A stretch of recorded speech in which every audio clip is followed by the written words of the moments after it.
আপনি কারো ব্যাপারে যদি রিয়েল ইনফরমেশন চান, আপনি কয়েকটা জায়গায় নক করতে হবে। 1 নাম্বার, ধরেন যে একজন বড় সাহেব, তার আসল তথ্য যদি চান, তার বউকে জিজ্ঞেস করেন।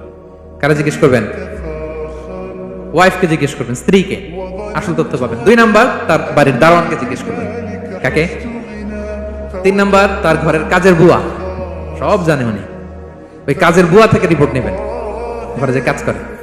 4 নাম্বার, তার ড্রাইভার, দারোয়ান, কাজের বুয়া, ওয়াইফ, এদের কাছ থেকে যদি আপনি জিজ্ঞেস করেন, ফলের বিড়াল বেরিয়ে আসবে।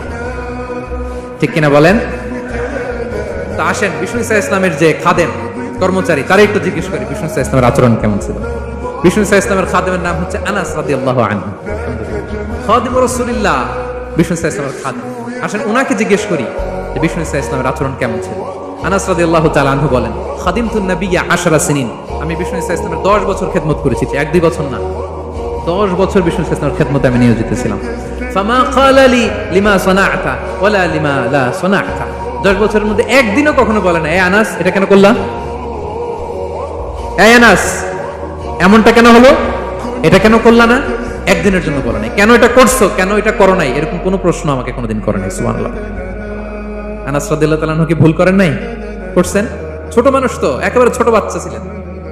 ওনার আম্মা যখন আনাস রাদিয়াল্লাহু তাআলাকে নিয়ে আসছে, বিষ্ণু ইসা ইসলাম মক্কা থেকে হিজরত করে মদিনায় আসলেন, সবাই বিশ্বনবীকে ঘিরে ধরলো, সবাই বিশ্বনবীকে সালাম দেয়, মুসাফা করে, হাদিয়া দেয়। আনাসের মা চোখের পানি ছাড়ে, বিশ্বনবীর কাছে লজ্জায় এসে বলে, ইয়া রাসূলুল্লাহ, সবাই আপনাকে উপহার দেয়, সবাই আপনাকে হাদিয়া দেয়, আমি আপনারে কি হাদিয়া দেব? হাদিয়া দেওয়ার মতো কিছু নাই, আমার এই কলিজার টুকরা আনাস ছাড়া, আমি আনাসকেই আপনারে হাদিয়া দিয়ে দিলাম। ইয়াখদুমুকা ইয়া রাসূলুল্লাহ, হে নবী, আনাস আপনার খেদমত করবে, আপনার ওযুর পানি এনে দিবে, আপনার মেসওয়াকটা এনে দিবে, আপনার জুব্বাটা এনে দিবে, আমি আমার কলিজার টুকরা, আমার নাড় ছেঁড়া ধন আনাসকেই আপনারে উপহার দিয়ে দিলাম। আনাস রাদিয়াল্লাহু তাআলা বিষ্ণু ইসলামের সাথে থাকতেন, ওযুর পানি এনে দিতেন, জামা এনে দিতেন। বিষ্ণু বললেন, আনাস আমার ওই জুব্বাটা নিয়ে আসো। ছোট্ট আনাস জুব্বা আনতে যে মদিনার বাচ্চারা খেলতেছে, আমাদের দেশে যে খেলে, কুতকুত খেলে, চারা খেলে, এইটা খেলে, সেইটা খেলে, ওই খেলাধুলা দেখে নবীর জামা আনার কথা উনি ভুলে গেলেন, বাচ্চাদের সাথে দাঁড়িয়ে খেলা দেখতে আরম্ভ করলেন। এখন সময় গড়িয়ে অনেক হয়ে গেল, আনাসও আসে না, জুব্বাও আসে না। ঘটনা কি? বিষ্ণু ইসলাম বললেন, যাই নিজের জামা নিজে নিয়ে আসি।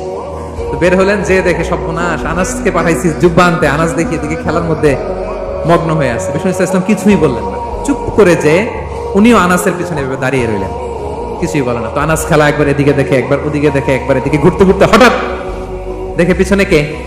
স্বয়ং বিশ্বনবী। আল্লাহ, বিশ্বনবীর দেখে তো আনাস রাদিয়াল্লাহু তাআলার কলিজাটা এখানে চলে আসছে ভয়ে।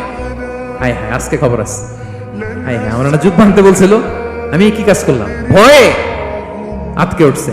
বিষ্ণু ইসলাম ধমক দেয় নাই, পিট্টি দেয় নাই, কিছু করে নাই, শুধু একটা মুচকি হাসি দিয়েছে। আনাস রাদিয়াল্লাহু তাআলা আনহু বলে, বিশ্বনবীর সেই দিনের মুচকি হাসির শাসন মৃত্যুর আগ পর্যন্ত আমাকে সোজা রাস্তায় রেখেছে, আর ডানে বায়ে করি নাই কোনোদিন। তার মানে শাসন করতে জানলে ব্যাট মারা লাগে না, শাসন করতে জানলে গায়ে হাত তোলা লাগে না, শাসন করতে জানলে মুচকি হাসি দিয়েও শাসন করা যায়। ঠিক কিনা বলেন? বিশ্বনবীর মুচকি হাসির শাসন আনাস রাদিয়াল্লাহু তাআলা আনহুকে আজীবন সোজা রাস্তায় রেখেছে।